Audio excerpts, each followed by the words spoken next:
Hər kəsə salam. Belə bir suala baxaq. 4,6 qram natriumun artıq miqdarda götürülmüş su ilə qarşılıqlı təsirindən alınan natrium hidroksidi tam neytrallaşdırmaq üçün neçə qram 20%li sulfat turşusu məhlulu lazımdır? Demək, ən birinci bizə ilk olaraq nə edir? Natrium artıq miqdarda götürülmüş su ilə qarşılıqlı təsirdə olur. Reaksiya tənliyini yazaq. Natrium və su qarşılıqlı təsirdə olduqda alınır natrium hidroksid və hidrogen.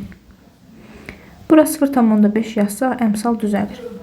Bizə deyir ki 4,6 qram natrium. Görək neçə qram su ilə qarşılıqlı təsirdə olduqda neçə qram natrium hidroksid alınır bilmirik. Natriumun kütləsi 23. 23 qram daxil olduqda 40 qram natrium hidroksid alınır.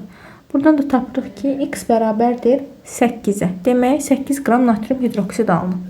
Daha sonra deyir ki alınan natrium hidroksidi tam neytrallaşdırmaq üçün neçə qram sulfat turşusu məhlulu lazımdır. İndi görək neçə qram sulfat turşusu ilə reaksiya daxil olur. Tam neytrallaşma o deməkdir ki H sayı OH sayına bərabər olsun. 2 H'ımız varsa 2 dənə OH'ımız olmalıdır. Onda burada OH'ların da sayı 2 olsun deyə əmsalı 2 atırıq.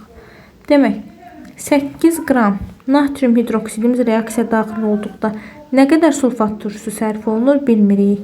Amma 2 vur 40'ına 98 qram sulfat turşusu. Buradan da tapırıq ki x bərabərdir 9,8. Yəni sulfat turşusu məhlul nə deməkdir? İbarətdir sulfat turşusundan və sudan. Bu əmələ gətirir sulfat turşusu məhlulu. Və biz bu məhlulun daxilində sulfat turşusunu tapdıq ki 9,8 qramdır. Amma suyu bilmirik.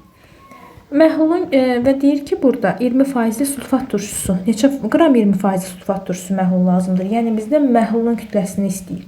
Orada 20% də o məhlulun tərkibində olan sulfat turşusunun kütlə payıdır. Yəni 20 bərabərdir. Kütlə payı bərabərdir. Sürətdə həll olanımız nədir? Sulfat turşusudur. Kütləsi 9,8. Məxrəcdə də məhlulumuz. Vururuq da 100%-ə, tapırıq ki məhlulumuzun kütləsi bərabərdir 49'a. A variantı.